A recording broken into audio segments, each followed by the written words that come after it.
hold on. Give me a minute.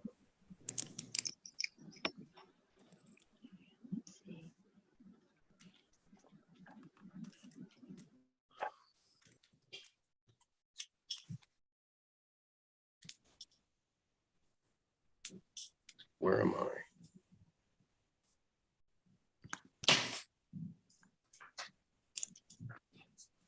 I don't know how to get my screen on.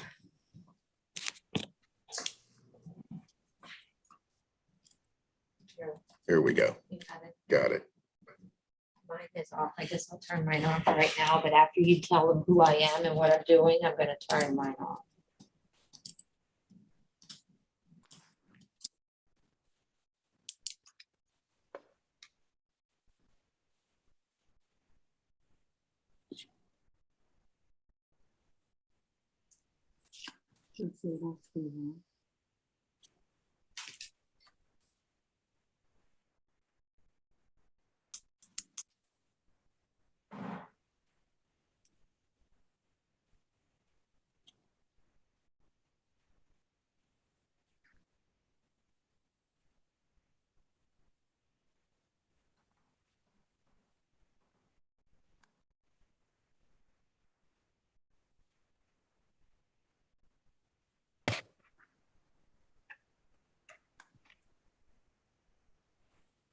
Good morning. I'm the court reporter.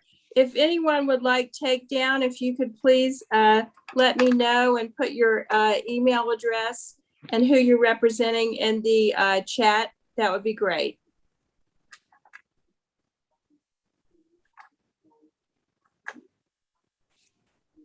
Good morning, Catherine Gibson. I'm representing Tracy Embry. Okay, thank you, Ms. Gibson. And if you could put your email and actually your phone number as well in the chat, that would be great.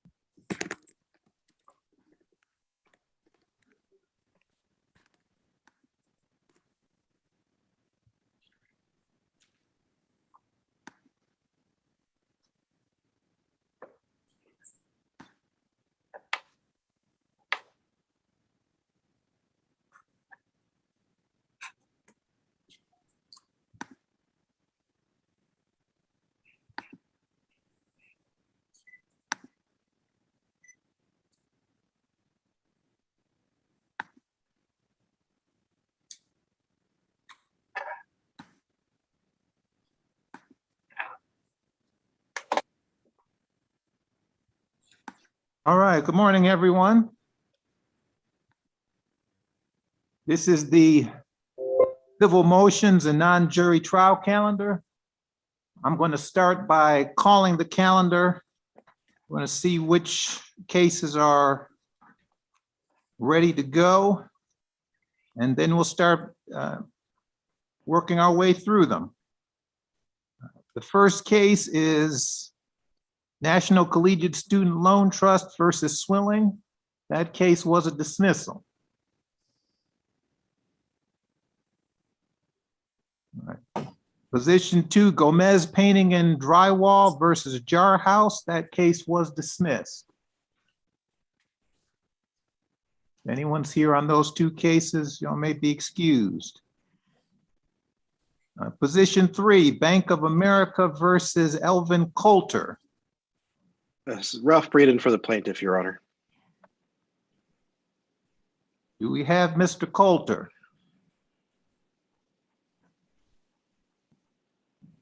Right. All right, well, when I get through the calendar, we'll get to you first. Thank you. All right, position 4, Iqbal versus Jones. That case was dismissed. Parties there are free to go. Position 5, New Path Investments versus Christopher White. Anyone here for New Path Investments? Anyone here for Christopher White? All right. Position 6, Mount Sinai Wellness Center versus Scott Gillespie. Good morning, Judge. Daniel Green for the plaintiff. I have one witness here. Morning, Judge. Benjamin Pearman for the defendant. Your Honor, I wouldn't oppose having a breakout room with my witness and Mr. Pearman at the end of the calendar. I think I have one other case, but we could try and resolve the case. All right, if y'all are willing to talk, I can put you in a breakout room. Absolutely. All right, we'll go through the calendar and then I'll get you. Then I'll get you in.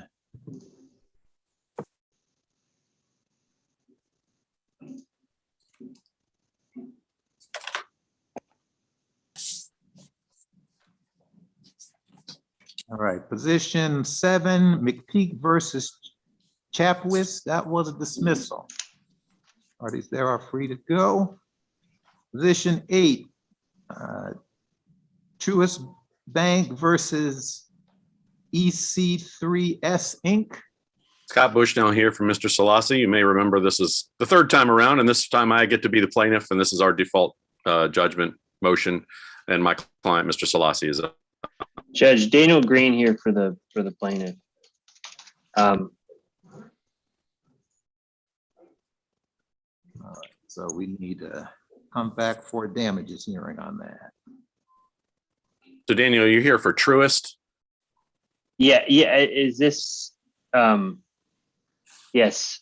Okay, yeah, so he has no dog in this fight because it's not, no claims are being made against Truist in this. This is the third party. Okay. Yeah, Judge. I'm a limited appearance as to Truist. Honestly, I don't need to be present for the default hearing. All right. I just was on this case last time with Mr. Bushnell and got scared that I missed the notice. Been there, done that. Of course, you've already got your judgment, so we're going down the line. All right. Thank you. Thank you, sir. All right. Position, I think we're at position 9, Wilson versus Hostillo. That was a dismissal. Position 10, Freedom Capital Group versus Spears. That was a dismissal. Position 11, Spring Valley Townhome Homeowners Association versus Dita Verrett. Sean McKenzie here for the plaintiff, Your Honor. I have one witness with me, and we also are not opposed to being put in a breakout room with the defendants. All right, this is, Pejman Dedevar here for the defendants. Breakout room would be nice. right, let's see if I can.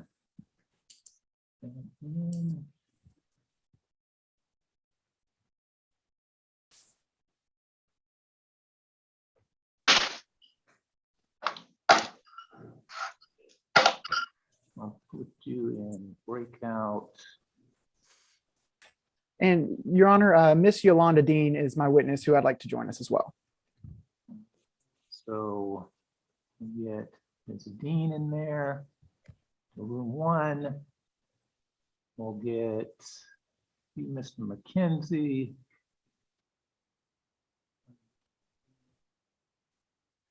Room 1. And then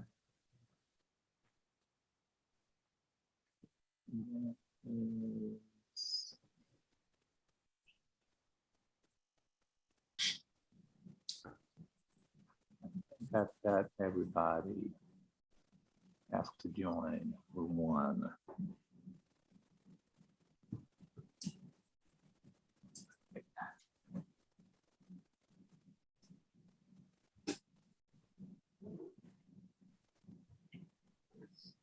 All right, so next we've got position 12, Sam Remodeling Company versus Perez. That was a dismissal.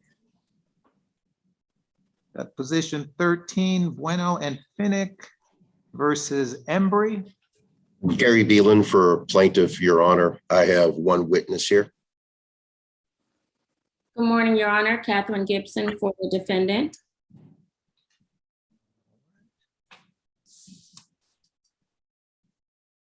Do you want an opportunity to talk, or are you both ready to go? I think we're ready to go. We've been talking throughout this process. All right, I'll have you down as ready. All right, position 14, Midland Credit Management versus Foreman. Daniel Green for the plaintiff, Judge. On this one, we filed the case with a business records affidavit, so we feel like the damages are liquidated. If you'd like, I can just submit a proposed order to Mr. Townsend for default. All right, so I must have missed the business record after. It's actually in the complaint. If you want to take a look at it with me, we can go through it, but that was where it was filed. We file all these cases, a lot of them with the affidavit itself. All right, hold on one second. I want to.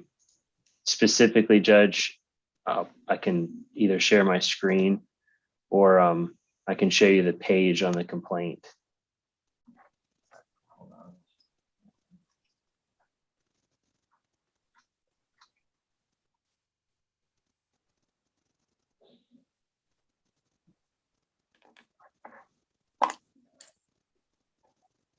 It's the last 2 pages of the complaint, Judge, pages 24 and 25. It's just giving me going a little slow for me on the computer, but I will have it in a few moments.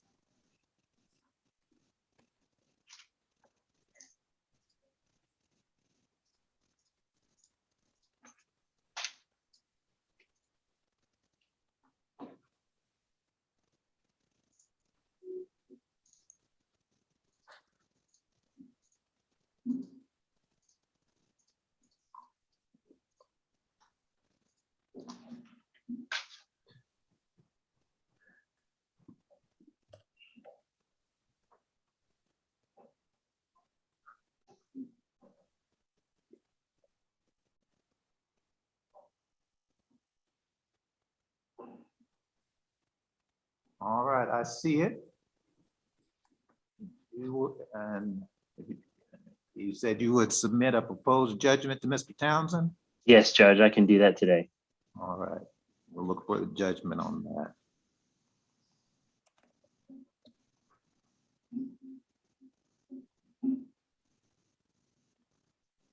All right, position 15 is Credit Union of Atlanta versus Ward. Good morning, Your Honor. Paul Marachnik for Credit Union of Atlanta. We're on the calendar for our motion to strike and for entry of a default judgment. We as well filed a business records affidavit along with the complaint. We're ready to go. You have Mr. Ward. Yes, I'm here. I'm ready to go too as well, Judge. All right, I'll mark that one as ready. Do y'all want an opportunity to talk? I'm happy to listen and talk if Mr. Ward would like to. I'm open to it. I'm just kind of ready to, get closure to the situation. So, whatever request. I'm going to move you all into a breakout room and see if you can come to some kind of understanding on this. So hold on one second while I assign you to y'all room 2.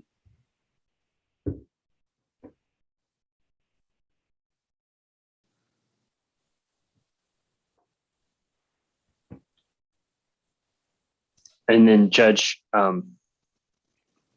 if we could, if you don't mind assigning me, Mr. Pearman and Mrs. Julian to a breakout room as well.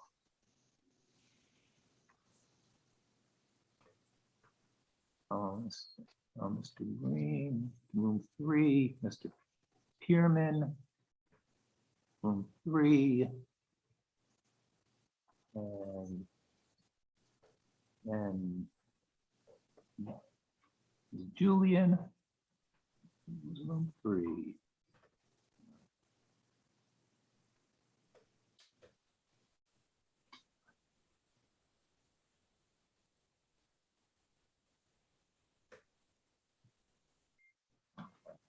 All right, then I have AP Midtown Promenade versus Silver Cinemas Acquisition Company. Good morning, Your Honor. Knox Withers on behalf of the plaintiff. Your Honor, just this morning, we were able to resolve this. So I have filed a notice of dismissal, but literally within the last 15 minutes. So it probably doesn't show up on the court's records yet. All right, if you all have resolved it, we'll find that dismissal on the record and y'all are free to go. Thank you, Judge. All right, so let's go back to Bank of America versus Coulter. Yes, Your Honor. Again, Ralph Breeden for the plaintiff. So this is a default. This is one of those Mitchell Davis cases where we quashed service and then we reserved Mr. Coulter and filed a new entry of service. Apologies. We filed a new entry of service and Mr. Coulter failed to file a response from that time. So damages are liquidated. There is an affidavit and a charge-off statement attached to the complaint for the exact amount we're seeking of $17,320.57. There are also court costs of $395.25. We've submitted a proposed final order and default judgment for your review, Your Honor. All right, I must have missed the affidavit there in the complaint. Let me just make sure I- It's at the very end. Just check the docket for a moment. It looks like it starts on page 13.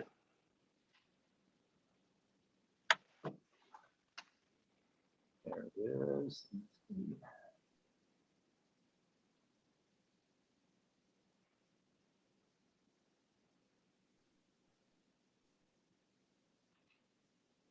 All right, that looks to be in order. Thank you, Your Honor. And did you attach a proposed order on that? We did. It should be in the record. On the motion for default? Yes, Your Honor.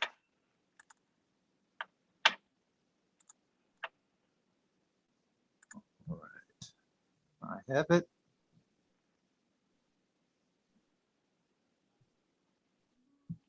All right, we'll sign the order. I appreciate it. May I be excused? You may be excused. Thank you. Thank you. Have a great day.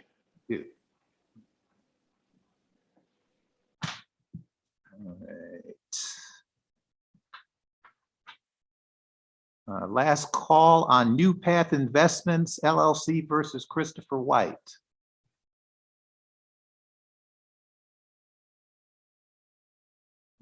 All right. That appeal is dismissed. All right, I've got position 6 and breakout room 3. All right, Mr. Bushnell, you're up on damages. All right, thank you, Your Honor. And make sure, Mr. Salassi, can you go ahead and turn yourself on?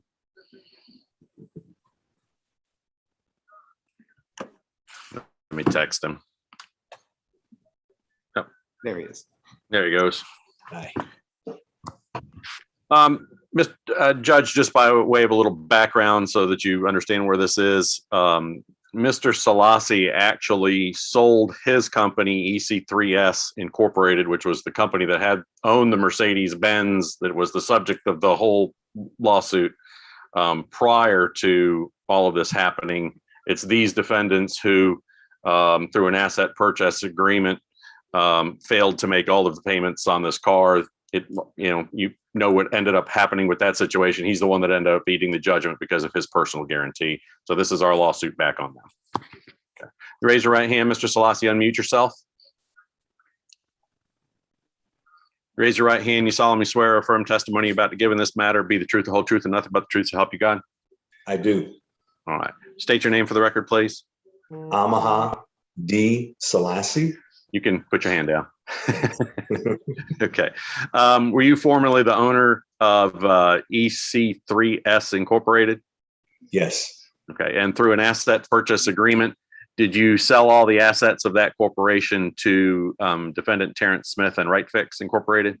Yes. Okay. And as part of that, did Terrence Smith and Right Fix purchase all of the assets and liabilities of EC3S? Yes. Okay.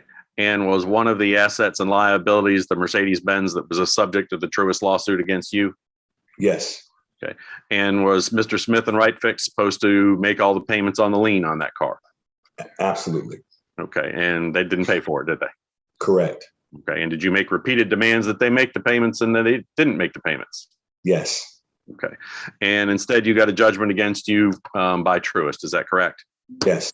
Okay. And that judgment, including attorney's fees and court costs, was for a total of $59,514.09. Is that correct? Correct. Your Honor, if I can share screen. Yes. Give me one moment.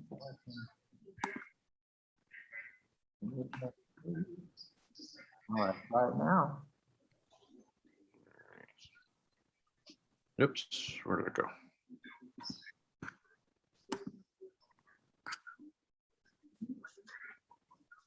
Now this is doing this one. Here we go.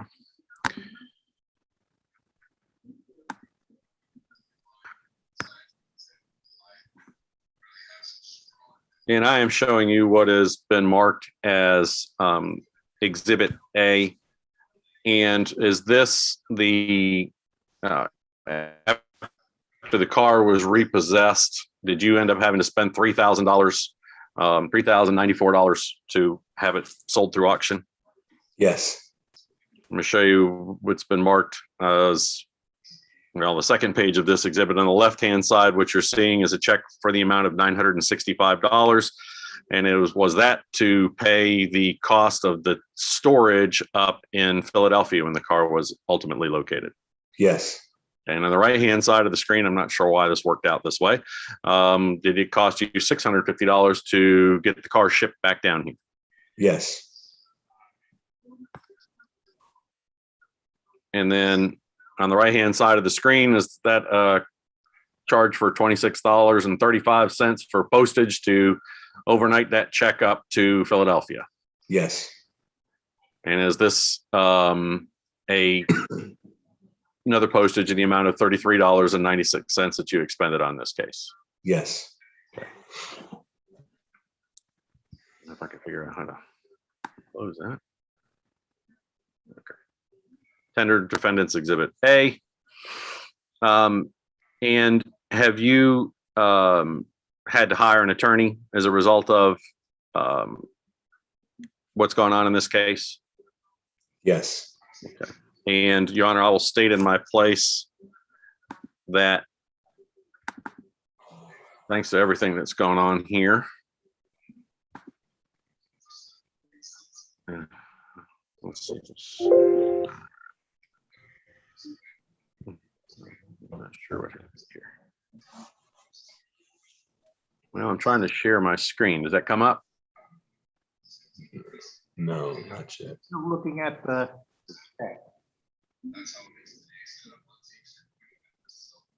I'm not sure why my screen just went weird on me too. May have a connection issue here.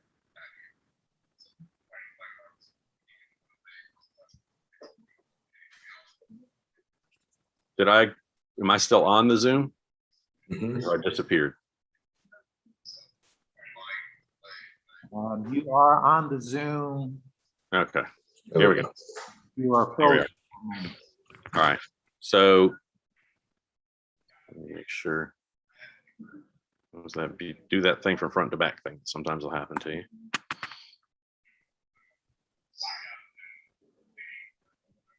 All right. And Your Honor, I will state in my place that Exhibit B are my bills to Mr. Salassi in this matter. To date, I have expended $8,641.35 in attorney's fees and in addition, there's court costs in the amount of $214.55. I'm an attorney licensed to practice jolt law in the state of Georgia, and I've been doing this for 31 years. I'm charging Mr. Salassi at $250 an hour in this matter, and I would state in my place that I am an active and member of the bar, and that these fees are reasonable and necessary in this matter. And so what we were asking for, Your Honor, is a judgment in the amount of $64,310.40 for the primary amount, attorney's fees, the amount of $8,641.35, court costs, the amount of $214.55, that the defendants be jointly and severally liable for that, and that we be entitled to any post-judgment interest at the amount as provided by law. And I submitted a proposed order on this, but the amounts had changed because there were some things that frankly I messed up on the calculations. So I can either submit a revised order, or Your Honor can just cross out and fill in however you wish to do it. If you would submit a revised order and tell me, if you would, the basis for the attorney's fees. In the contract, Your Honor, it calls for, in the event anybody having to, let me turn to the page. I read it earlier this morning. Article 19.10 of the contract between EC3S and the defendants says if any arbitration or litigation is instituted to enforce this agreement, the prevailing party is entitled to attorney's fees, reasonable attorney's fees, and other court costs and expenses. I see it. All right. If you would submit a revised judgment for Mr. Smith and Right Fix, we'll get it signed. All right. Thank you, Your Honor. That concludes my business before the court may be excused. Thank you, Your Honor. Good seeing you again. Your Honor, if I may, this is Paul Marachnik for Credit Union of Atlanta. I just wanted to report to the court that Mr. Ward and I are back in the main courtroom, and we've been unable to reach a resolution, so we are prepared to move forward. All right.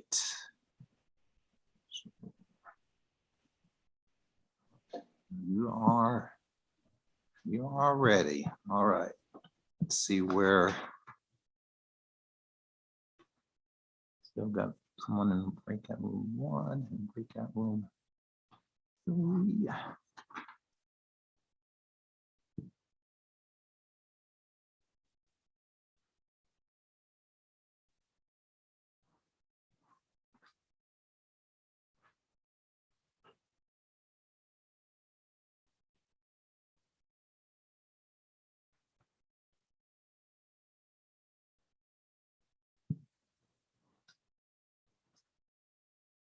All right, let's go to position 15, Credit Union of Atlanta versus Ward. Thank you, Your Honor. Good morning. Again, Paul Marachnik for Credit Union of Atlanta. We are before the court today on our motion to strike. We filed suit at the end of 2020. The defendant was served on January 14th, 21. He later filed an answer 38 days after service on February 22nd, 2021, and did not pay court costs that had accrued at the time. After the case was automatically in default and he failed to open default as a matter of right and failed to pay costs, we filed our motion and brief to strike his answer and requested entry of a default judgment. That was filed on March 8th, 2021. The defendant did file a response to that later in March. Essentially, Your Honor, the defendant, this is a suit on an auto loan. The defendant had his car broken into, it was damaged. He has been in a dispute for almost a year, I believe. He'll correct me if I'm wrong, with his insurance company. In the meantime, the credit union has not been paid, and we have filed our lawsuit. There are a number of other arguments that the defendant makes that he's been trying to get things resolved, but regardless, none of them have resolved anything. In addition, his answer, while it raises a general denial, it does not actually dispute that there is a car loan, and it does not dispute that it is in default. The defendant asked for different things in his different pleadings, whether it be his answer or his objection to our motion to strike. At one time, he was asking for more time. At one time, he was asking for it to be dismissed because of the pandemic and lack of access to the court. At one time, he was asking for the court to wait until he gets things resolved with his insurance company. Mr. Ward has provided me with information about his insurance claim today, but prior to today, the last information we had was that the insurance company was waiting on information from him. So the insurance claim has nothing to do with our lawsuit, and it has nothing to do with the failure to open default as a matter of right. I will note also that the defendant has not done anything since we filed our motion to either try to pay the costs or get that issue rectified. Not that it is curable at this point. We are beyond that default period. So we would ask, Your Honor, that the defendant's answer be stricken, that a default judgment be entered. The damages are liquidated. We have our client's affidavit establishing both the documents related to the loan and the amounts that are owed on the loan. And we would ask that a default judgment be entered in that amount. All right. Good morning, Mr. Ward. Good morning, Your Honor. How are you? Very good, thank you. Mr. Ward, you understand you're in a difficult position here in this lawsuit. I understand.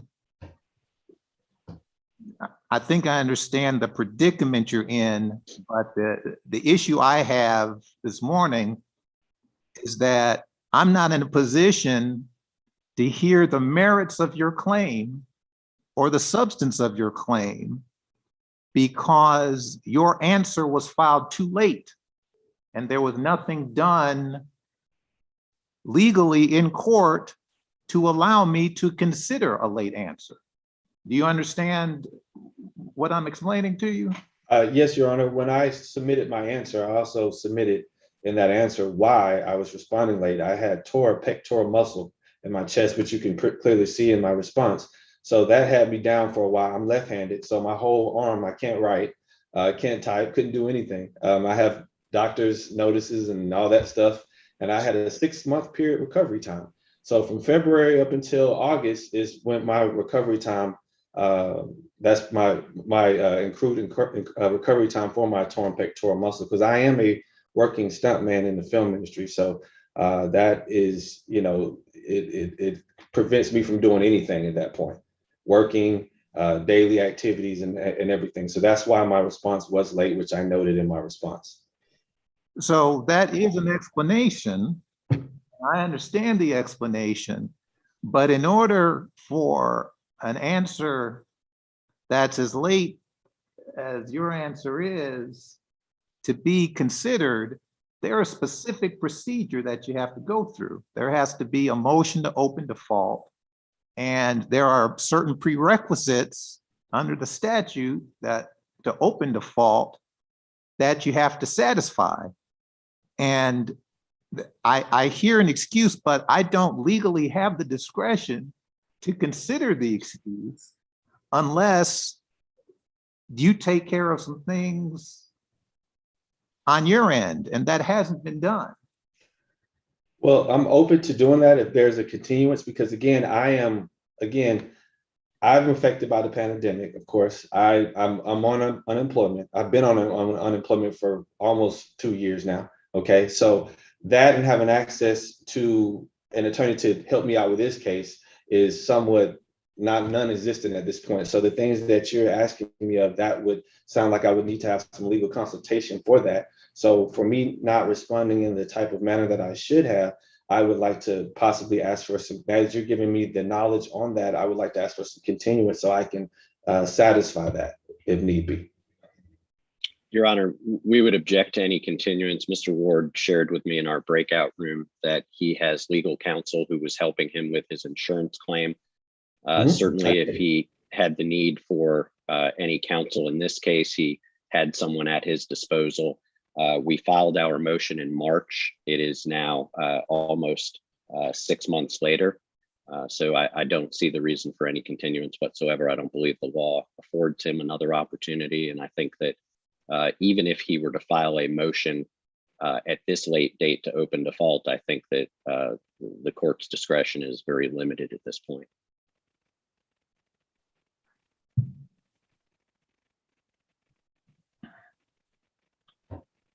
You know, when yeah, I think Mr. Ward, there's been a lot of delay here, and I think you certainly could have been more proactive about figuring out, at least talking to someone or figuring out for yourself what the legal requirement is to open default. The other, Your Honor, I'm Understanding that you're not represented, I'm going to give you one more shot. You're gonna have 30 days to make a proper motion to open default and satisfy all the requirements for me to consider it. If I don't get that, I'm going to strike you. The answer is going to be struck. And we're going to have a hearing on damages only on the credit union's damages. Do you understand? I understand. Now, just because I'm letting you file it doesn't mean that I think you're going to succeed in it. But I'm going to give you an opportunity to go through the legal requirement to get it done.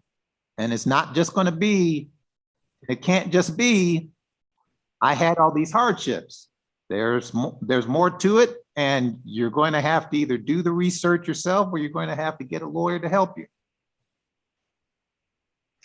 Yes, Your Honor. I mean, I agree. I would do that, and I appreciate you giving me the opportunity. And throughout this whole ordeal, I've, had no, no reason if they wanted to come get the vehicle. I didn't stop them from coming to get it. It's been sitting in my driveway. Again, they wanted to work with me, and I expressed, and I stayed in great communication with the credit union, letting them know what was going on in my life. And however, we've just come to this point at this time, and it's unfortunate. I'm in the middle of a legal matter as far as the car is concerned with the insurance company. I mean, it's being taken care of. It's being taken care of. It's that the deal at Porsche now being assessed. But again, it's just a time thing. I mean, it's being taken care of. So it's not like it's not being handled at this point. So the insurance company I gave them all the information, and they're doing what they're doing as far as getting the car repaired or totaling the car out. And I do have gap insurance too. So that if it does total out, that will satisfy the balance with CUA. You got 30 days to get Sure the motion. Sure.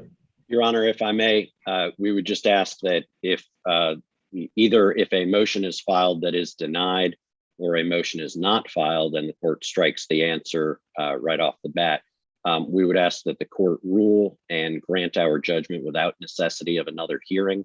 We do have in the record the affidavit of the collection manager of Credit Union of Atlanta, who establishes the business records and establishes the amount that is owed under the account. All right, Mr. Ward, I take it even in what you did file, you didn't dispute the amount owed, only that there were other circumstances that prevented you from paying, including the insurance issues. Absolutely. I'm a very straightforward person, and I'm not disputing. It may be some late charges that I may not be, I may be objective to, but other than that, no, I don't. I'm a fair person. And I just ask that I get a fair shot because, again, the knowledge that I have in doing this, I don't know. So that's all I'm asking for. All right, I think I can accommodate your request, Mr. Marachnik. Thank you, Your Honor. I appreciate that. Anything that you need from us, do you need an order, or will you just sign a simple order of continuance?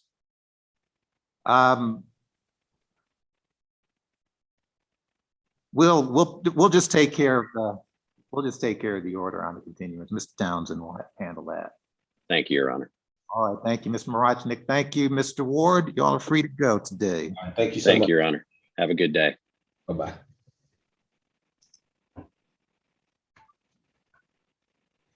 Right. We've still got folk in.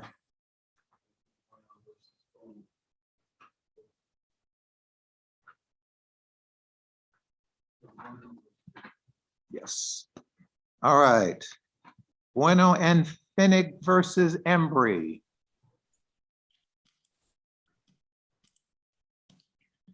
Hello, Your Honor. Gary Beelan for Plaintiff Bueno and Finnick.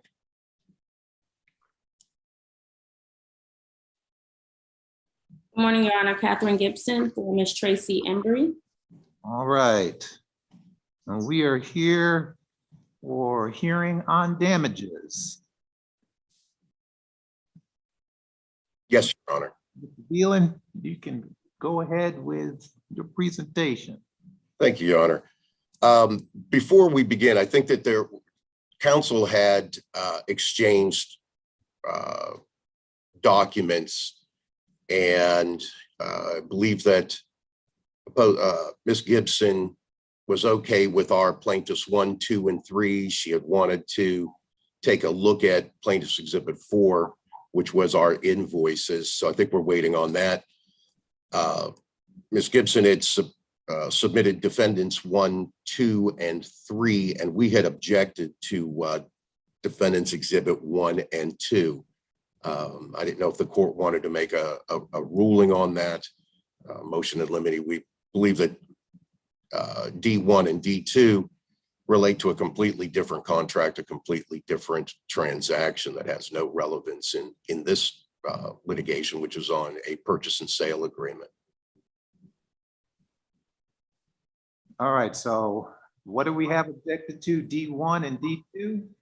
Yes, Your Honor. We were fine with D3, but D1 was a PT 61, which showed a transaction of again, a separate transaction that's not at issue in this suit. And then D2 was a deed, which again reflected the conveyance in a completely separate and distinct transaction. I think defense counsel is going to argue that there's double dipping on this, and because Bueno and Finnick was paid a commission on a subsequent transaction, and we say, well, that's a separate contract. We are suing on a contract between Ms. Carlton and Ms. Embry, and that's the only contract that's at issue. Any other contracts are not at issue with the contract rights of this contract. That's an interesting, I mean, that's an interesting concept. Your Honor, we had cited, there's a case that's right on point with that addresses it. That's Stover and Sons, Inc. versus Harry Norman, 187 Georgia App 514. It addresses that right on point. And again, simply, basic contract action. We are suing on one contract, and it's the rights and duties within that single contract. I think the concept of it's like res judicata. You need the same parties, you need the same subject matter, or you don't have res judicata. I mean, in this case, it's if I sign a contract with you, then the rights and duties that are at stake are only that contract.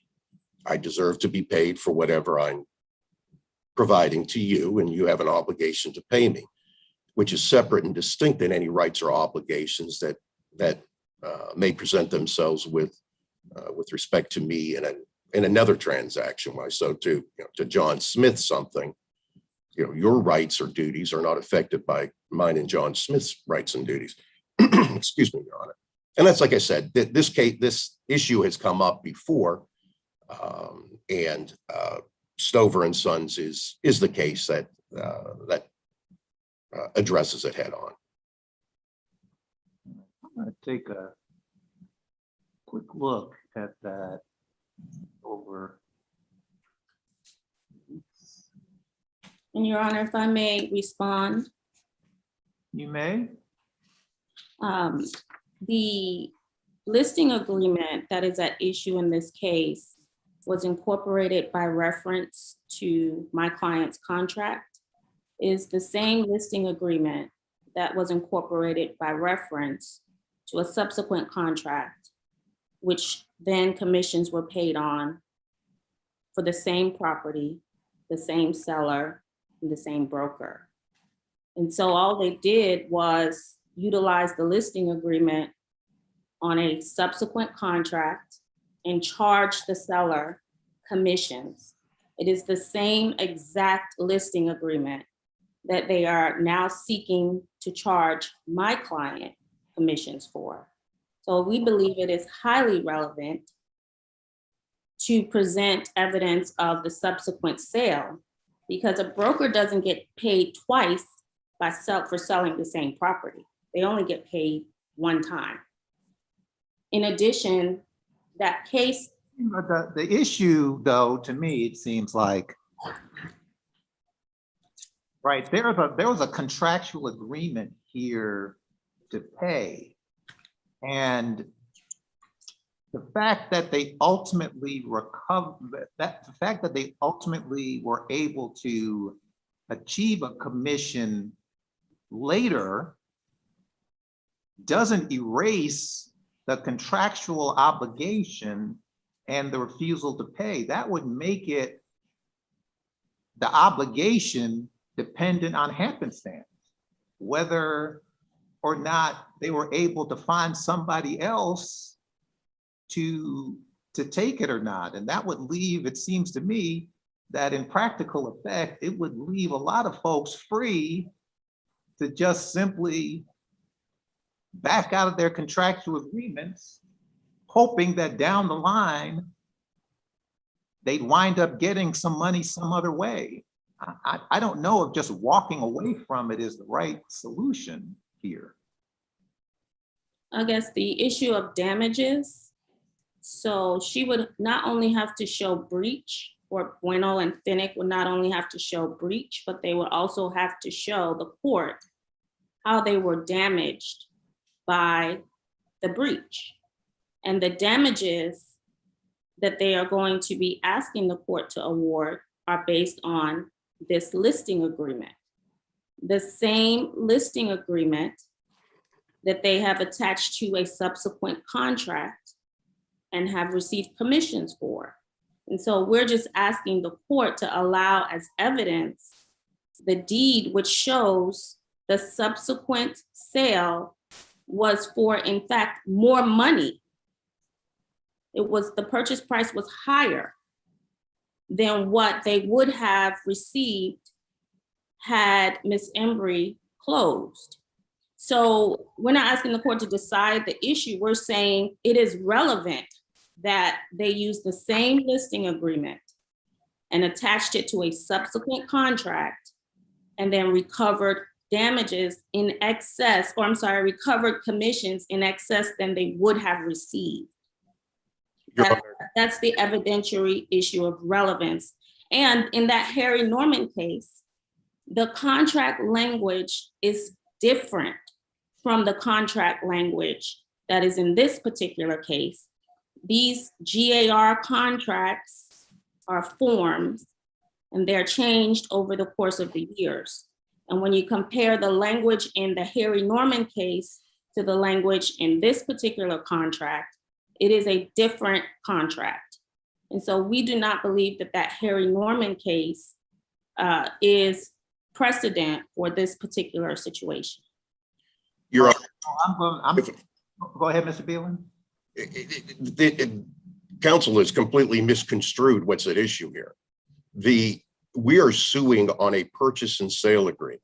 The purchase and sale agreement includes all rights, all duties for the two contracting parties, the buyer and the seller. That's what's being sued on. The listing agreement that is incorporated by reference purely and simply goes to the amount. There's no rights or duties to which the buyer had any privity whatsoever. That's purely and simply a matter of saying this is how much.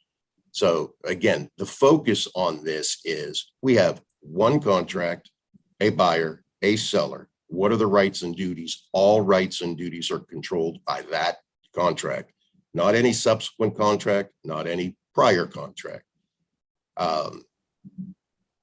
Secondly, the concept, again, the rationale used for Stover and Son, language might change. And again, we'll argue to the extent necessary as we proceed through this, but a broker's right to commission vests at the moment of contracting. Pursuant to the terms of the contract, pursuant to Beretta, the right to a commission has vested at that time. The broker's done with their job at that time. They have matched up a buyer, matched up a seller. To hold that a subsequent contract has any relevance to this assumes the fact that there's continuing duties, and also assumes the fact that that subsequent contract required no effort whatsoever. It's very similar to the lost volume sellers. Anyway, I just wanted to keep the focus on the contract that's at hand, and that's our position with those D1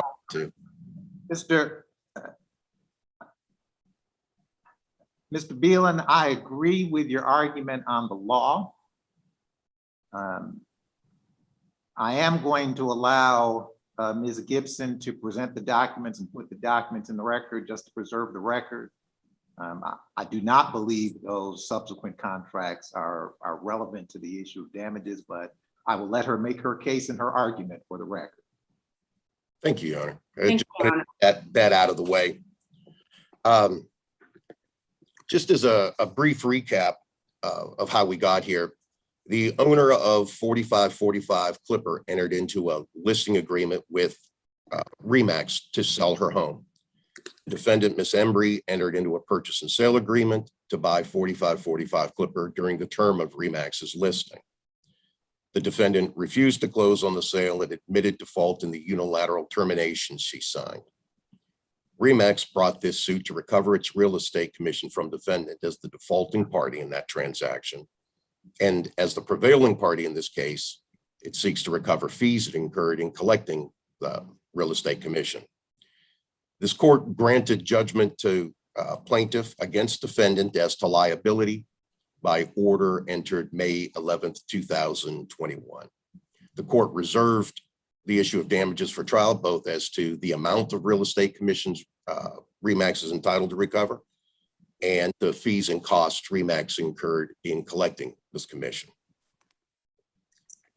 With respect to the amount of real estate commission RE/MAX is entitled to recover from defendant, I would like to initially move the court for judgment on liquidated damages in the amount of $16,250 without need for evidentiary hearing, since that amount is clearly and unequivocally ascertainable from the pleadings. Excuse me. As we set forth in our motion for default judgment, liquidated damages are an amount certain and fixed either by the act and agreement of the parties or by operation of law, a sum which cannot be changed by proof. Damages are unliquidated only when they are uncertain in quantity and cannot be fixed by a mathematical calculation. On a motion for default, the damages for liquidated damages must be ascertainable from the pleadings. In this case, the purchase agreement attached as Exhibit B to the complaint expressly provides that the defaulting party is obligated to pay broker's commission they would have received had the transaction closed. The listing agreement, which was incorporated by reference into the purchase agreement, as Ms. Gibson has already noted, was attached as Exhibit A to the complaint, expressly provided that the seller was to pay RE/MAX 5% of the purchase price to RE/MAX at closing. The purchase price of $325,000 was reflected on the purchase agreement. The unilateral notice of termination attached as Exhibit C to the complaint provides that the brokers the right to pursue the amount of commissions it would have received from the defaulting party.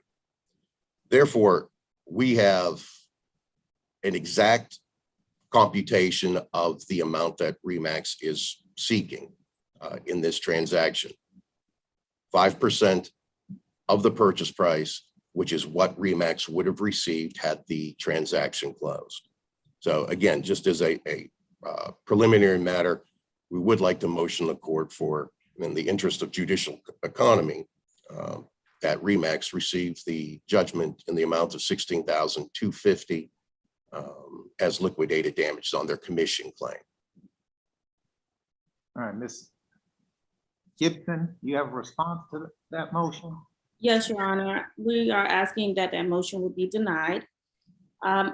we object to the validity of the liquidated damages clause.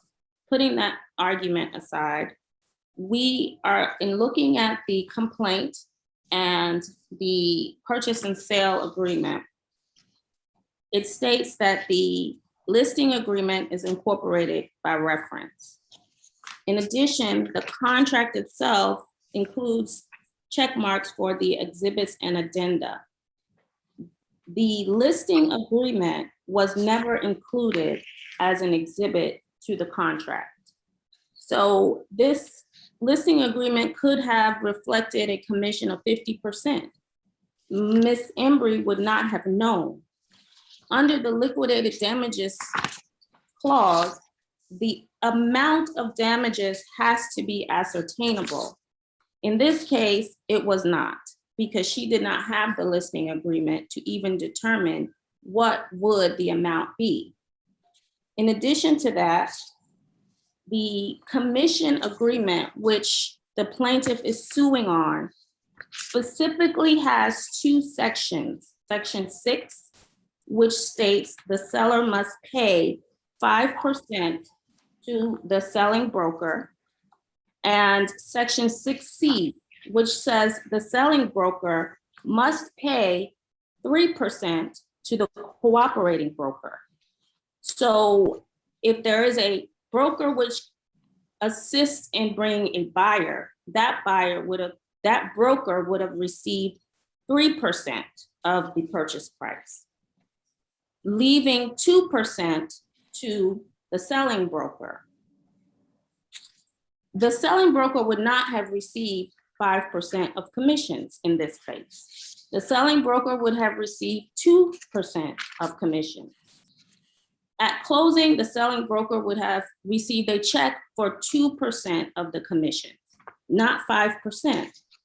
The damages section that's listed in the purchase and sale agreement states that the buyer is liable to each broker for the amount they would have recovered, leaving Ms. Embry open to attack for the next 6 years or paying 3% to another broker, because the statute of limitation for a breach of contract is 6 years. So if the judge awards this broker 5%, Ms. Embry could be sued for additional 3%, which would exceed her exposure under the listing agreement that she didn't even have. Not to mention, Your Honor, the liquidated damages clause in this case again states that Ms. Embry would have had to know the amount that she was exposing herself to, and the calculation of the damages have to be difficult. That's why you have a stated amount, because it says, hey, it's difficult to ascertain. This is not difficult. You just take the percentage by the purchase price, and that's the damages amount. So this damages is not even subject to a liquidated damages clause. And so we believe that if there is any money that is owed, it's capped at 2%. And if we do not believe that there is any money owed, because again, she already collected the commission under the same listing agreement. Your Honor, again, a couple of things that you just can't accept the premise of the argument. The Ms. Embry, it's undisputed, signed a purchase and sale agreement that incorporates by reference a listing agreement. Now, if Ms. Embry wanted access to a listing agreement, she had access to a listing agreement. I don't know whether she saw the listing agreement. I don't know if she ever asked for the listing agreement. I don't know if she ever had any idea of what it was. But the simple fact is, one is deemed to understand contracts that they sign. Ms. Embry was represented by a real estate agent. There's no question about what the purchase and sale agreement says. There's no question about what the listing agreement says. There's no question that Ms. Embry defaulted upon the purchase and sale agreement by her own admission in the unilateral notice of termination. Now, again, this is basic contract law. The second thing is counsel is mashing together liquidated damages and a liquidated damages provision. In this case, and in real estate contracts, there's nothing that is unascertainable. Again, there's nothing hard to determine. The parties have all decided that the real estate commissions that are set forth in the listing agreement is the value of the services they provided in order to get the purchase and sale agreement signed, to match up a buyer and a seller. Now, they did that. All that the brokers have elected to do was to defer their right of payment until the closing. And they have also contemplated that if the transaction doesn't close, then the brokers are entitled to collect the amount that they would have collected had the transaction closed. So again, there's a confusion, and this is counsel's done this throughout this process, is mix up a liquidated damages provision versus what is by definition liquidated damages.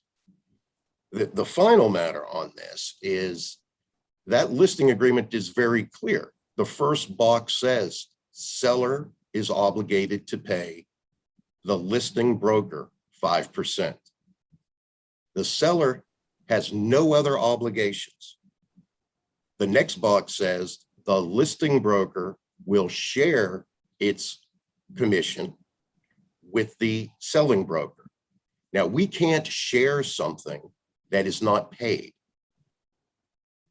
In this case, if the selling broker came back and made a demand upon RE/MAX, which they have not done to the best of our knowledge, RE/MAX, though I don't even think contractually has any obligation to pay them because the transaction did not close, RE/MAX would want to have that money available to pay the selling broker.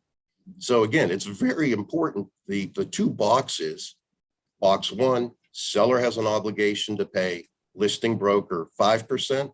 Listing broker has an obligation to share its commission with the selling broker of 3%. Now, again, like I said, from a practical standpoint, the selling broker has not made a claim, but if the selling broker comes to make a claim, my client's going to pay the claim, is going to pay to the co-oping agent. But it doesn't change the legal duties that they have. Now, the recourse for the selling agent technically is to sue the defaulting party, and that Ms. Embry's liability can theoretically be higher as a breaching party than it would have been if she had closed, probably should have been calculated before she breached the contract. Again, basic contract law is anybody can breach any contract at any time they want, as long as they're willing to pay the fiddler. In this case, it's very clear that the contract provides that the brokers may seek their commissions from the defaulting party. It doesn't say that they can seek their commissions from another broker. It doesn't say that they can seek their commissions from the seller. They seek them from the defaulting party. And in this transaction, RE/MAX would have received 5%. It's entitled to 5%.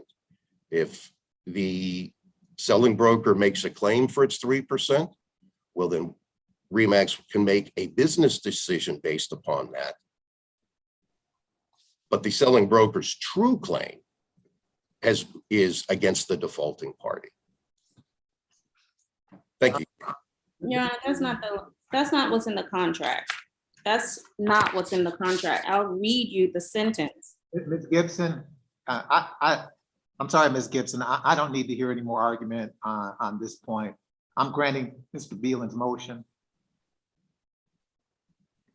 So those amounts are established and liquidated in the contract, the 5% commission judgment is awarded in that amount. So you can go ahead to your next item of damages, Mr. Beelan. Yes, Your Honor. I'd like to argue as, again, testify in place as to costs and fees. Catherine, have you had an opportunity to look at plaintiffs for our invoices? Yes, Okay. And Your Honor, I believe you have a copy of them. Are those in the record? Yes, Your Honor. There would have been as plaintiff's exhibit 4. All right, hold on one second while I pull that up. And I'm going to see if I can get my technical whiz here to put a copy of them up on the screen, Your Honor.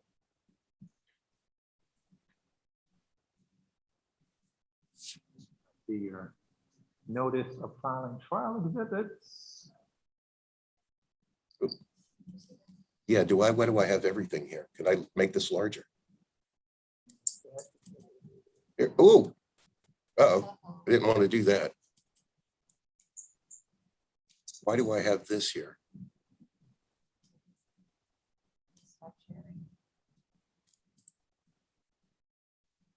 Well,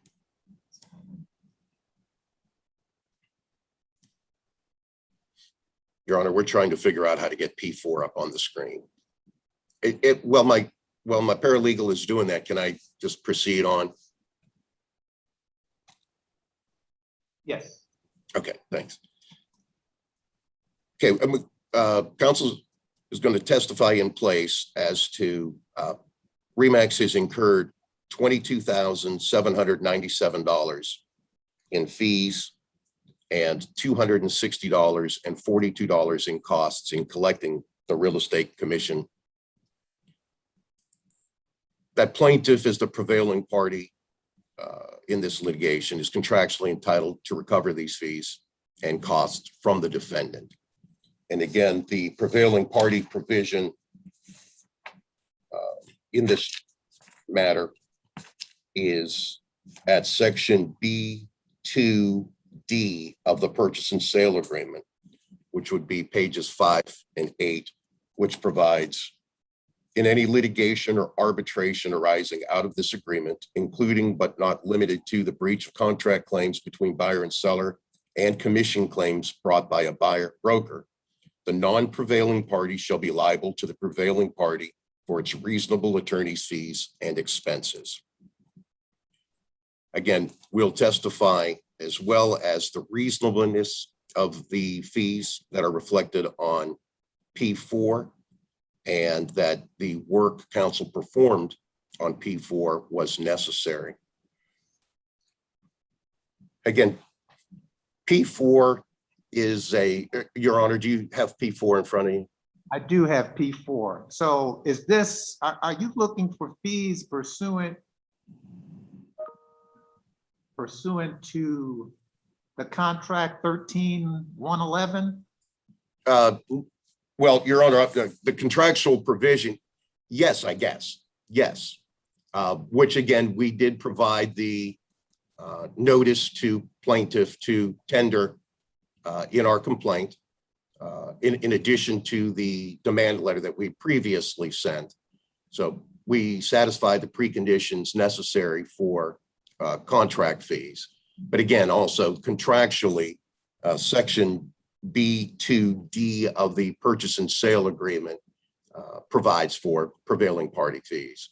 Right, okay. Again, Your Honor, as we had, as I noted, the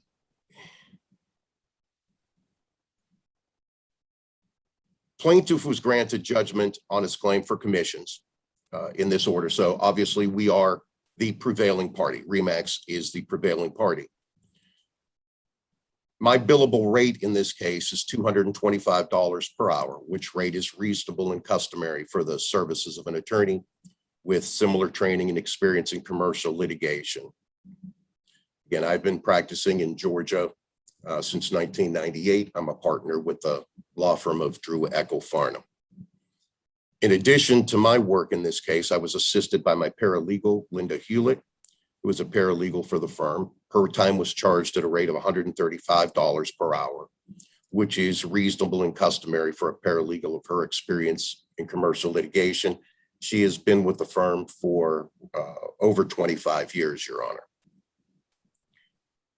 As provided in P4, I spent 96.1 hours working on this case, and Ms. Hewlett spent 8.7 hours, resulting in a total of 104.8 hours being spent in collection efforts since I was first engaged just about a year ago, almost exactly, on August 20th, 2020. This averages out to less than 9 hours per month working on this case. Based upon our experience, fees of $22,797 for 104.8 hours of work is reasonable. P4 breaks out 4 general categories of work done in this case, each of which is color-coded, Your Honor. The fees incurred in 5 of these categories was necessitated solely as a result of filings initiated by the defendant. Specifically, defendant filed a motion to dismiss, which we responded to, which was denied. Defendant filed a late answer, which we had to respond to. The answer was stricken. Defendant prematurely filed a motion to set aside judgment, which we had to respond to, which motion, defendant's motion was denied. The defense counsel served discovery while in default. We had to respond to that. And we also, out of an abundance of caution, we had to respond to the discovery requests. So we had to file a protective order. That motion for a protective order was rendered moot by the entry of default judgment against the defendant. And then just most recently, defendant's demand for a jury trial on damages, which was again effectively denied by virtue of us being here today. These 5 categories account for just under half of the fees that we're seeking, $10,044. The work done in each of these 5 categories was necessary to protect plaintiff's interests. Had we not responded accordingly, our client's interests would have been materially prejudiced. In addition to that $10,044 that we believe was, that was definitively resulted solely for responding to defense's conduct, we incurred fees of $12,753, broken down as follows. $2,500 in the evaluation, demand, and negotiations phase, $2,421 to draft, file, and serve the complaint, $1,980 in anticipation of a filing of a motion for summary judgment, and then $3,028.50 to file our motion for default judgment, and then $2,758.50 in miscellaneous tracking and follow-up, just standard matters that are required to pursue a case. The work performed in each of these categories was necessary in the normal course of pursuing plaintiff's claim.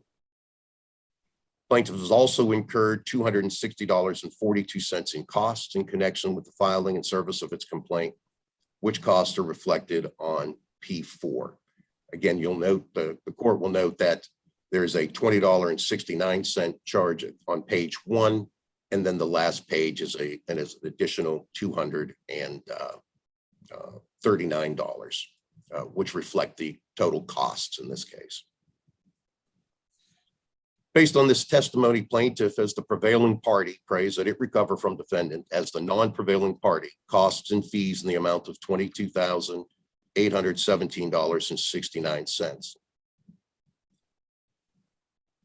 As provided in our response to defendant's jury demand, the work performed in several of these categories identified in P4 resulted from filings that lack substantial justification and could reasonably be allocated under 915.14. Specifically, work performed in the work that we had to perform in responding to defendant's late answer, responding to defendant's motion to set aside, seeking a protective order for discovery served while the defendant was in default, and in responding to defendant's demand for a jury trial on damages would not have been necessary had counsel refrained from making filings she knew or should have known lacked substantial justification. Fees incurred in performing this work account for $5,638.50 of the $22,797 incurred, which plaintiff believes provides a basis for the court to allocate fees either under the prevailing parties provision of the purchase and sale agreement or under 915.14 should the court deem such appropriate. Thank you, Your Honor. Ms. Gibson, response, you have, let me ask if you have questions directly for Mr. Beelan, or if you just simply want to make your own presentation on the fees issue. Yes, Your Honor. I do have questions for Mr. Beelan. Mr. Beelan, is this agreement with Bueno and Finnick, is your agreement for a contingency fee or an hourly rate? We have the option to go either way, though I think that is attorney-client privilege, but we do have the option to go either way. Okay, and so at this point, you have a contingency fee option in your contingency agreement. Correct, but it's at my option based upon the expenses that are incurred in the litigation. And again, we've been down this path before because the plaintiff's right of recovery should not be minimized because of somebody else's conduct. So, Okay, so I just, it was just a yes or no question. I'm going to ask you just to answer her question. sure, Your Honor, yes. So the agreement that you have has a contingency fee component to the recovery, correct? Correct. And when is it determined what the plaintiff will pay you as attorney fees? I don't know if there's any specific time when it's determined. Well, if you're seeking attorney fees under the contract, it says, the agreement says, under the default provision, that attorney fees, the non-prevailing party shall be liable to the prevailing party for its reasonable attorney fees and expenses. So what are the reasonable attorney fees and expenses that Bueno and Finnick has paid to your firm to date? I believe that Bueno and Finnick has not paid any fees, but again, I don't believe that has any impact upon what they can incur by the terms of our engagement agreement, like I said, which I believe is attorney-client privileged. I will bill the Bueno and Finnick for the work that has been performed, and I can elect to bill Bueno and Finnick on a contingency, or I can bill Bueno and Finnick for my hourly charges, which I just testified to. So at this point, Bueno and Finnick, what is the percentage of the commission? I'm sorry, what is the percentage of the contingency fee? no, I don't believe I'm going to answer that question. I believe that's attorney-client privilege. Your Honor, And again, I'm on the record with the court as to, again, the billable hours that have been spent in this litigation.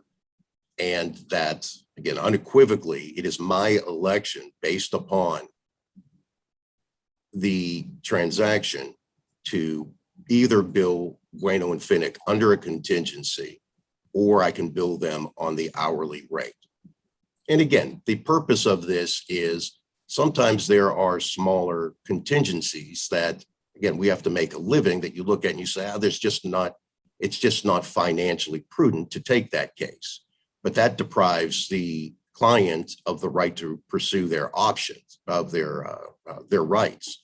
So years ago, I have included in this provision when the Georgia Association of Realtors added the prevailing parties provision that if the broker prevails on their claims, then I can bill at the billable hour rate. Okay. And it's a matter to induce the brokers to pursue their rights without regard on whether it's a $5,000 or $50,000 commission claim. So at this point, you don't have the amount for what Bueno and Phoenix attorney fees are. I do. I just testified to those. And again, just because we have deferred payment on those does not have any impact about whether they've been incurred. So what are the attorney fees? That they're reflected on P4. If you have any questions about the work that was done on those, P4 is a contemporaneous invoice of all the work that we have done in this commission claim. Okay, what is the percentage of the commission? What is the percentage of the contingency fee? I already told you, counsel, I believe that that's attorney-client privilege. No, it is relevant to the amount of damages under Wimpy versus Martin, 356 Georgia Act 55. There is a specific legal analysis that is done when the amount of attorney fees is under a contingency fee versus an hourly rate. And at this point, you have not testified as to what the agreement is, what their amount is. And so, there's questions that need to be asked if your attorney fees are going to be under a contingency agreement or whether they are hourly rate. Yeah, Mr. Well, I'll answer that. I mean, I'm going to have to agree with Ms. Gibson on this issue. You're asking for me to award what the reasonable fee should be.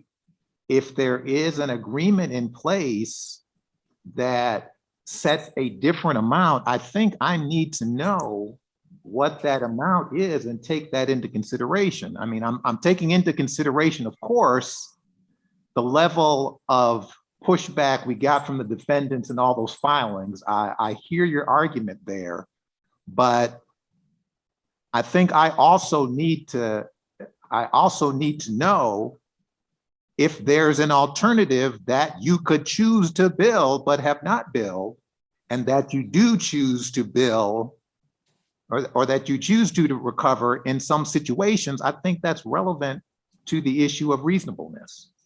I'm with you on that, Your Honor. And as I said, it's a 35% contingency.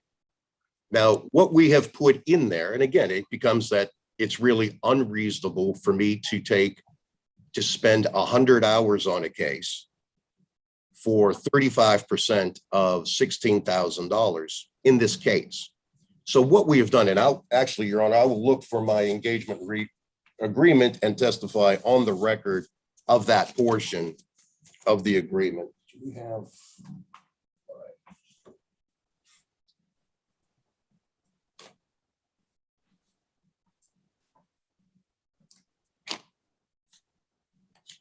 Yeah, I'm going to object to the attorney fee agreement because it's not in evidence. It was not provided to defendants for review before. Well, and I don't, again, like I said, I believe that is protected for attorney-client privilege. However, I think you brought this issue up, and I will happy to read into the record under oath the provision, if you bear with me for a moment, because I think it is relevant. Again, the idea of— Mr. Beelan, here's what I'm going to ask you to do. Yes, Your Honor. I'm going to ask you to submit a copy of the agreement to Mr. Townsend, and I'll review it in camera. I think you've testified to the relevant portion of the 35%. I want to have a better understanding of what factors go into play in making the decision to bill a contingency versus an hourly rate, and how the client knows that. Your Honor, do you want me to send that to you right now? I've got it up. Can I send it to Trinity? You can send it to Mr. Townsend, yes.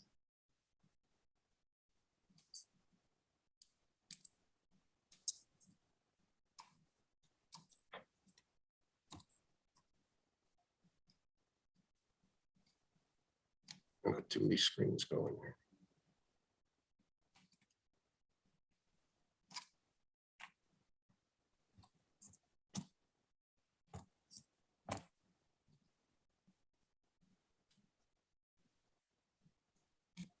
While that's going on, I think we on position, I'm going to address a couple of folks who are waiting if I can. On position 6, Mount Sinai Wellness Center versus Gillespie. I believe that case has resolved. I got a message from Mr. Green. So we're going to be looking for a consent dismissal on that one. On position 6, and then on position 11, Spring Valley Townhomes versus Didi Verrett. We have a report. Yes, Your Honor. Sean McKenzie for the plaintiff. So when we last were here in front of you, Your Honor, we needed to find additional evidence relating to the underlying charges that were the basis of the plaintiff's complaint. Since that time, we have gotten that evidence, and it turns out it relates to the defendant's tenant on the premises. The defendants would like to speak with their tenant as well, and have requested additional time to do so. And so I honestly, I do not object to that if the court doesn't either. If we may, request a joint continuance, but that is for Your Honor to consider, of course. Otherwise, we were ready to proceed. All right, Mr. Didi Verrett, tell me what's Yes, Your going Honor. on and why you need more time. I've seen what you filed in court, so I'm trying to understand. We just received the email from Mr. McKenzie from our tenant that we were not aware of. And we have spoken with our tenant. He was saying they weren't using the parking space. They didn't request it, but we have seen otherwise now. So we would like to speak with him and figure this thing out, as we've been trying to figure it out for years now. But you all are ultimately responsible for the fees, but you would have to try and recover it from the tenant, because that seems to be where it's going. No, I don't think we're trying to go that route. We were trying to put an end to this parking situation years ago without knowledge of the tenant asking for the parking spot. And we thought we had resolved this back in 2018. And we presented the plaintiff with all those documents and the checks and certified mails even. So I'm trying to figure out what's left to resolve. If we push this off another 30 or 60 days, what's going to change that would affect the entitlement to a judgment or non-entitlement to a judgment? I'm trying to figure out. Mr. McKenzie. Your Honor, if I may answer that. McKenzie. Right. Your Honor, I think the difference would be just that if they spoke with their tenants and understood the length of time with which he used the parking space, we may be able to resolve this ourselves outside of court and come to a settlement agreements. It's just difficult for us to reach a settlement agreement where they did not know until today that he had reached out to us and requested it. We have evidence of the same and showed them that. I, of course, would like to reach a settlement versus, judgment. It would just, leave all parties involved happy and able to work together moving forward with my clients. But that's really the extent of it from our end, at least.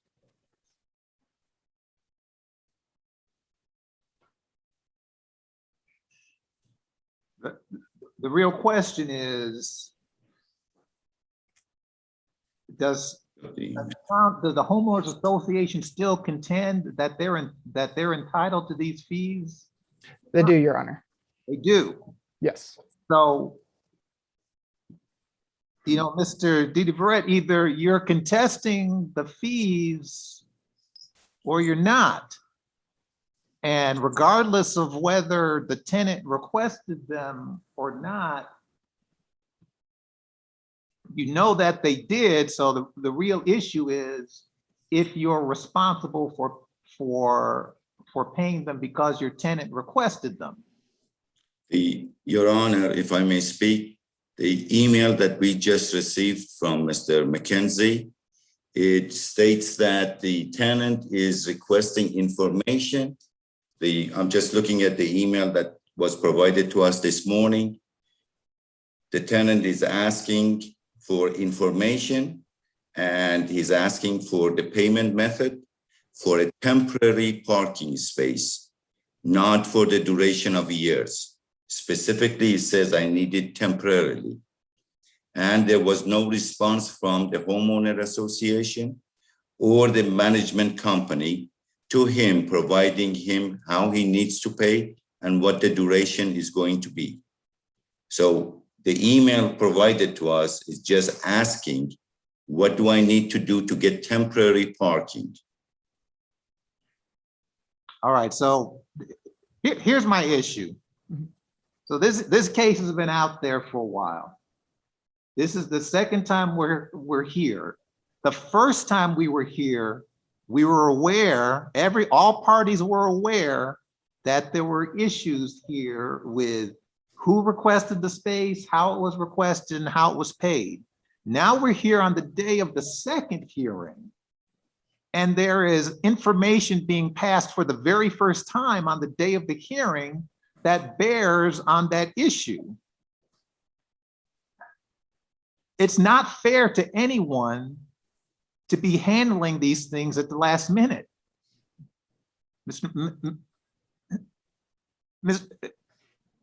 Y'all needed to have some communication before today about this.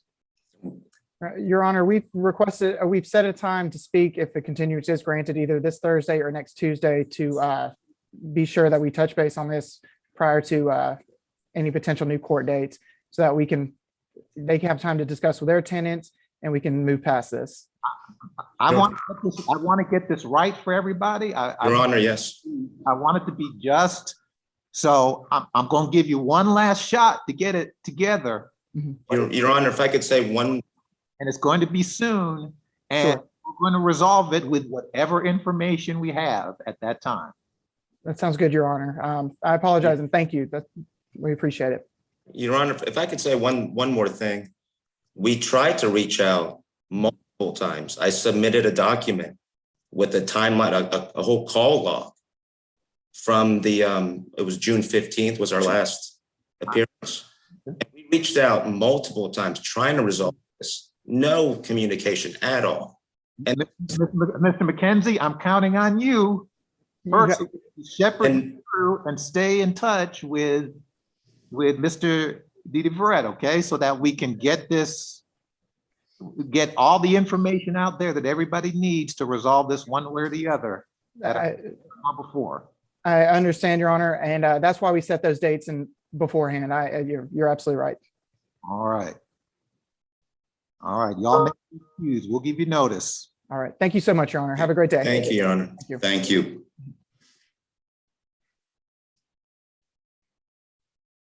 Mr. Townsend, did you get an email from Mr. Beelan?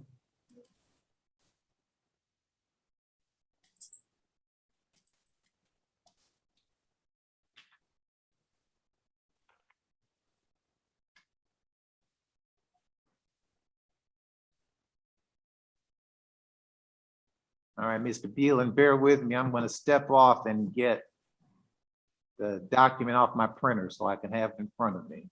Yes, Your Honor. Thank you.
Okay, thank you for y'all's patience.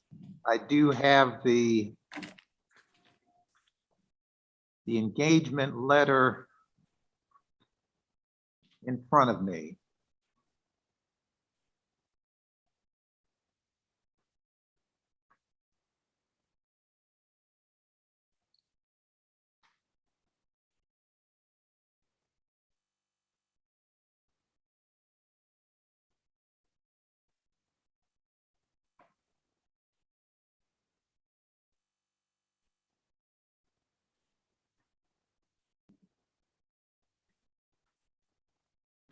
All right, so Mr. Beelan, based on my quick review of the letter,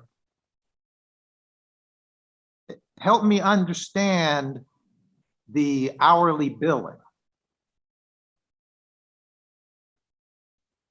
We obviously, again, I guess there's a number of different ways to go with that, Your Honor, but we obviously track everything we do on every case, regardless of whether it's a contingency or an hourly bill. So with the billing on the contingency cases or the hybrid cases, as this one is, our position years ago was, you know, if you get a $5,000 commission case, you don't want to tell the agent, no, you don't deserve to get paid on that. But if you got a $50,000 one, I'll take it. I mean, this is how we make our living. So a way to do that with the brokers was to say, look, we will do a hybrid here. We will do it on contingency. We will log all the work we do. We will bill you. We have the hourly rate at the $225, which is set forth in there.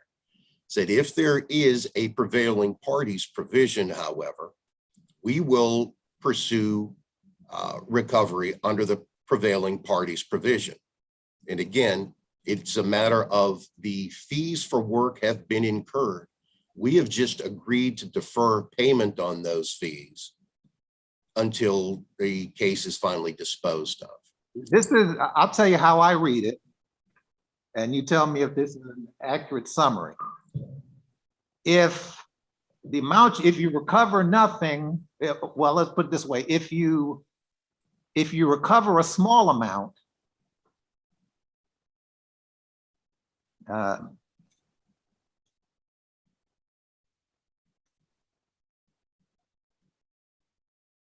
If we are the prevailing party, Your Honor, we will pursue under the hourly rate. If we don't recover anything, we don't.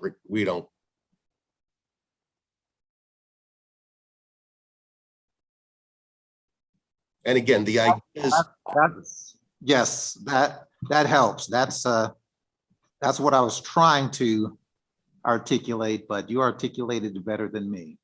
the goal is to try to get brokers to pursue their rights without me taking too big of a hit in doing it.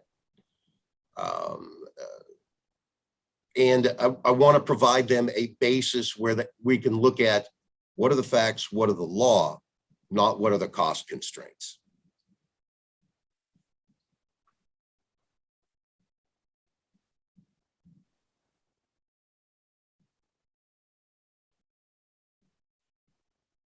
So, Your Honor, I don't have the agreement in front of me, but at this point, the client does not know what its reasonable, what its attorney fees are in this case. Is that accurate, Mr. Beelan? Well, clearly not. The client has a copy of the invoice. They don't know what you are charging them. They know what their options are in charging them. They know that they can be whatever their recovery is, that it can be 35% or it can be the hourly. The idea is the reasonable cost incurred. You testified earlier that party, option. I'm going to submit the invoice under the prevailing party provision. I'm going to submit them a 225. They have the invoice. It's just a matter of what I'll accept. I mean, I have clients all the time. We send out bills for $30,000 and they go, I can't do it. And I say, all right, we're coming into December 31st, pay 20, we'll call it a day. Mr. Beelan, that's not the question I'm asking. It's a very specific question I'm asking. And I think I answered that. They have the bills. Right now. Let's not talk over each other. It's going to be difficult, especially on Zoom, for Ms. Greenhouse to get everything down. So I'm going to ask y'all to take a pause when each other are talking so that we can try and get through this. Okay, this is the only question that I have on this particular topic. Go ahead. Right now, sitting here today, your client does not have an amount of its reasonable attorney fees because you have not made the selection, correct? No, wrong. My client is in receipt of a copy of the invoice, which is marked as P4.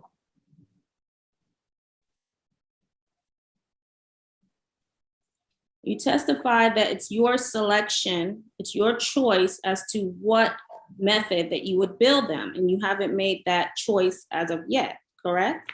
Again, you're mashing two things together.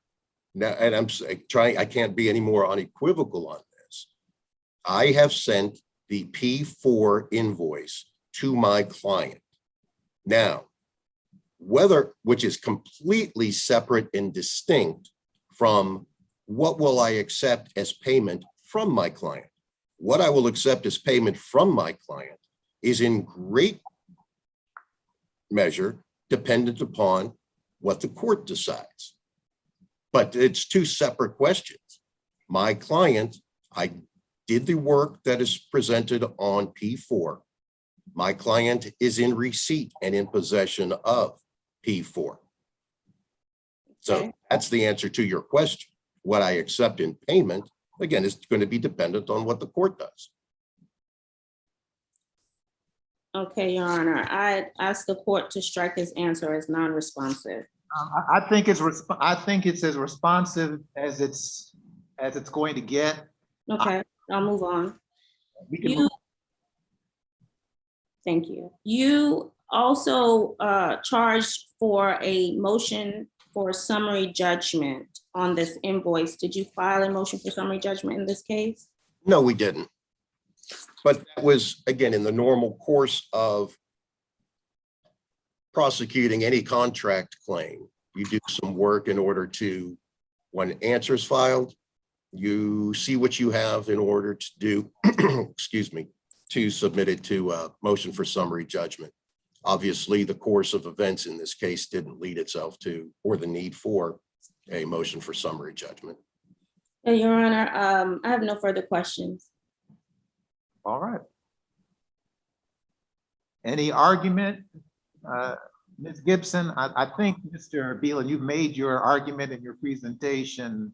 Yes, Your Honor. As to why you're in the fees and in what amount. So Ms. Gibson, I want to give you an opportunity, having had an opportunity to ask Mr. Beelan those questions, whether you want to make an argument against the fees in whole or in part. Okay, just ask if the court would sort of clarify, Mr. Beelan is making the attorney fee claims based on 13-1-11 and the contract and not under 9-15-14. Because that would then change the way that I argue my closing. I think there, as I understand it, he did make a 13-1-11 claim in the complaint. I'm not positive of that, but. Okay. Your Honor, can I weigh in for a moment? Yes. And again, I might be out of my position here. Again, as I said, my reason for creating the engagement agreement that we have is in order to facilitate a broker's right to pursue its rights and duties. I don't want any more, any less for my client. At the same point in time, I'm not looking to make life miserable on breaching parties. Again, sometimes these things are done innocently enough. We try to resolve them before we go through. All right, I hear you, Mr. Beelan, but we're not getting to the response. I'm sorry, Your Honor. The point with it is I am making the request for fees under the prevailing party's provision. I merely mentioned that there's a disproportionate amount in here that I recognize. And I think that there's a basis for the court to allocate either under the prevailing party or 9-15-14 in the court's discretion. Okay. So that would mean that I'm going to argue the 9-15-14 and also. I'm not considering 9-15-14 at this point. There hasn't been a motion for 9-15-14. I'm just considering fees under as provided for in the contract at issue. Okay. Then that will limit the argument, closing argument, Your Honor. I would ask the court to review the case that I cited earlier, Wimpy versus Martin, which is a 356 Georgia Act 55, 2020 case, which discusses how the court can award attorney fees that are subject to a contingency fee. However, in this case, the contingency fee has not been decided yet, or the method by which the plaintiff is paying attorney fees has not been decided yet. And so at this point, the plaintiff does not have a specific calculable attorney fee claim. It's not been, it hasn't come to fruition. Mr. Beelan testified that he hasn't made the decision of which election that he will choose. Will he choose hourly? Will he choose contingency? And then at that point, that is when the plaintiff will know what its amount of reasonable attorney fees and expenses are. Mr. Beelan has chosen to have his cake, eat it too, and decide when he's going to do that. And he hasn't said, I'm charging them hourly rate, or I'm charging them a contingency. And in fact, he's walked it back and said, and I may charge them something else depending on what the judge does today. that is not a calculable amount of attorney fees for the court to award at this point, because the contract says the court should award the prevailing party its reasonable attorney fees and expenses. To date, the plaintiff hasn't paid any reasonable attorney fees or expenses. And at this hearing today, the attorney fees or expenses are unknown. So we would ask the court to deny their request for attorney fees and expenses based on the evidence that was taken today. All right, Mr. Beelan, as the proponent, as the movement, I will give you the last word. Thank you, Your Honor. Again, I don't accept the characterization of Ms. Gibson. I can't be any more clear. We have submitted the P4 to the client. That is completely different. Again, what I have charged and what I will accept in payment. Number two, the case that Ms. Gibson cited, I was just briefly going over here, is completely irrelevant to this case, where ours is a hybrid. And again, it is a hybrid that is encouraged by the Bar Association in order to facilitate the exercise of rights of parties. Number three, the purchase and sale agreement makes no reference, and again, Ms. Gibson wants to insert this word, makes no reference to incurred. The contract provision provides the reasonable expenses of the prevailing party. Again, I believe that we have testified to obviously the amount of the invoice, the reasonableness of the charges, and the necessity as we're required to do to satisfy our burden. Thank you, Your Honor. All right.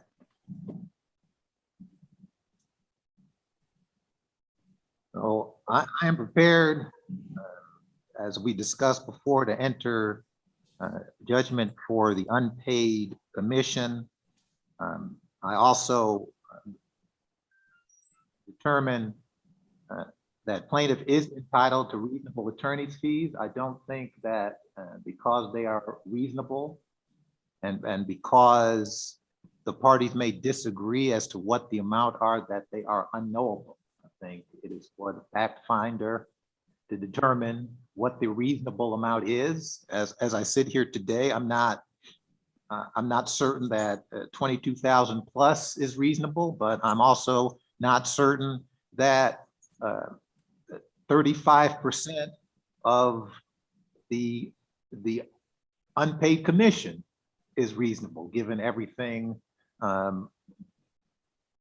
that's happened in this litigation. Clearly, a substantial amount of attorney time was taken prosecuting this case to the point of judgment, and reasonable attorney's fees should be awarded. I'm going to look at the fee statement. I'm going to look at the engagement letter again and do that in context with all of the litigation that has occurred in this case. And then I will issue a final judgment.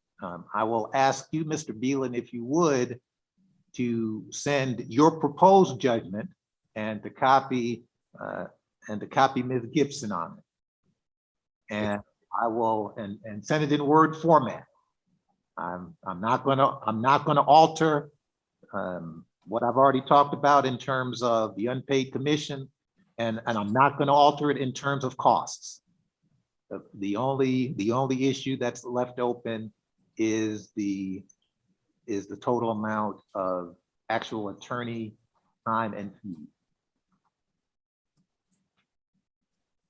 Yes, Your Honor. All right.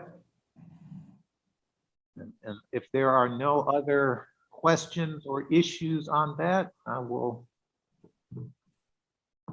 let everyone go. Thank you, Your Honor. Thank you, Your Honor. Thank you. Have a great afternoon, everybody. Everybody have a good rest of the day.